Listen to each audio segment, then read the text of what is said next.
எழுதுறாங்க. அதுவும் நம்ம ஸ்போக்கன் இங்கிலீஷ் நடத்துற வருஷம் நம்ம இன்னும் படிக்கவே இல்லையா? எவ்வளவு நாள் ஆச்சு இது? அதுக்கு தாண்டா இப்ப நம்ம படிச்சு பார்ப்போம்டா.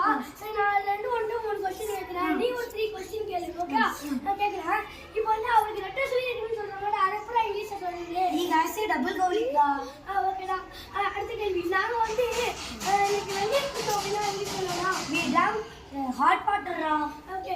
அடுத்த மூணாவது கேள்வி ரொம்ப ஈஸியான கேள்விடா. கேக்குறேன். நல்லா தூங்குங்கன்னு சொல்றாங்க. அத பூரா இங்கிலீஷ்ல சொல்றீங்க. ஏய் ரொம்ப ஈஸிடா. ஸ்லீப் இல்லடா. ஓகே. சரி நான் இப்ப நீ அவன்கிட்ட 3 क्वेश्चन கேட்கவா? ஓகேடா. அவரு நிலத்தை வெட்டாங்க. Remove nails. அவங்க ஆணி அடிச்சாங்க. He hammered the nail. அவங்க நீ வெற்றிகரமா செஞ்சுட்டடா. You nailed it. சரி ஓகேடா. டேய் யூ கம் சாஜித். ஏய் யானே சாஜித் ஸ்போக்கன் இங்கிலீஷ்ல சொன்னா படிக்கணும்டா. அப்படியே நீ பாட்டுக்கு போயிட்டு இருக்க. மறந்துட்டேன்டா. சரி வா படிப்போம். ஓகே அப்ப நம்ம 3 பேர் சேர்ந்து படிப்போம். நான் வந்து ஒரு 2 क्वेश्चन கிட்ட கேக்குறேன். ஒரு 3 क्वेश्चन நான் உங்களுக்கு கேக்குறேன். ஓகே கேக்குறேன். சரி இது ஏன் தப்புன்னு சொல்றாங்க. அத கூட இங்கிலீஷ்ல சொல்லுங்க. It my mistake. ஓகேடா. இன்னைக்கு நான் வருத்தமா உணர்கிறேன்னு சொல்றாங்க. அத கூட இங்கிலீஷ்ல தெரியலையா?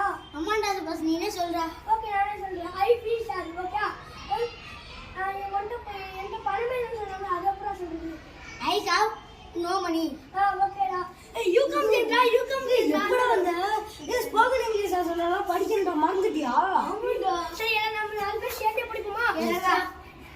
நான் பணம் கட்டறேனா என்னடா இங்கிலீஷ்ல? I will pay the bill. நான் உன்னை புரிஞ்சுக்கறேனா? I understand you. சரி போது நான் இப்ப கேக்குறேன். நான் இப்ப வந்து ஈஸியா கேக்குறேன். நான் இன்னைக்கு சோர்வா இருக்கேன்னு சொல்றாங்க. அத அப்புறம் இங்கிலீஷ்ல சொல்றது. ஐ மீன் ஓகே. நம்ம இந்த மாதிரி இங்கிலீஷ் படிச்சுக்கிட்டே இருந்தோம்னா நம்மளுக்கு நல்லா இங்கிலீஷ் பேச வந்துடும். ஆமாடா.